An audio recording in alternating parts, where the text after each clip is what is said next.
આ દ્રશ્યો છે ધાનેરાના ગૌ સમૃદ્ધિ હોસ્પિટલ અને ગૌશાળાના, જ્યાં રામનવમીના પવિત્ર પર્વ પર આખું વાતાવરણ જય શ્રી રામ અને ગૌ માતા કી જયના નાદથી ગુંજી ઉઠ્યું હતું.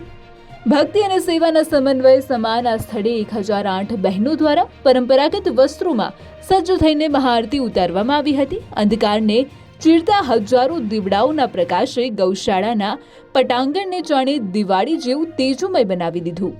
ગૌ સમૃદ્ધિ હોસ્પિટલ ખાતે આયોજિત આ કાર્યક્રમમાં માત્ર ધાનેરા જ નહીં પરંતુ આસપાસના ગ્રામ્ય વિસ્તારોમાંથી પણ મોટી સંખ્યામાં લોકો ઉમટી પડ્યા હતા. ભગવાન શ્રી રામની મૂર્તિ અને ગૌ માતાની વિશેષ પૂજા અર્ચના કરવામાં આવી.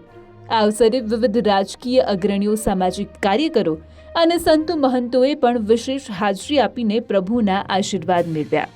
આ સમગ્ર મહોત્સવનું સૌથી મોટું આકર્ષણ ડ્રોન વિડીયો રહ્યા હતા. ટેકનોલોજીના માધ્યમથી આ મહાઆરતીના અવકાશી દ્રશ્યો શૂટ કરવામાં આવ્યા. આકાશમાંથી જ્યારે હજારો દીવડાઓ એક સાથે લહેરાતા દેખાયા ત્યારે જાણે ધરતી પર તારાઓ ઉતરી આવ્યા હોય તેવો ભાસ થતો હતો. સોશિયલ મીડિયા પર આ ડ્રોન ફૂટેજ ભારે આકર્ષણ જમાવી રહ્યા છે અને લોકો આ ભવ્ય આયોજનના વખાણ પણ કરી રહ્યા છે.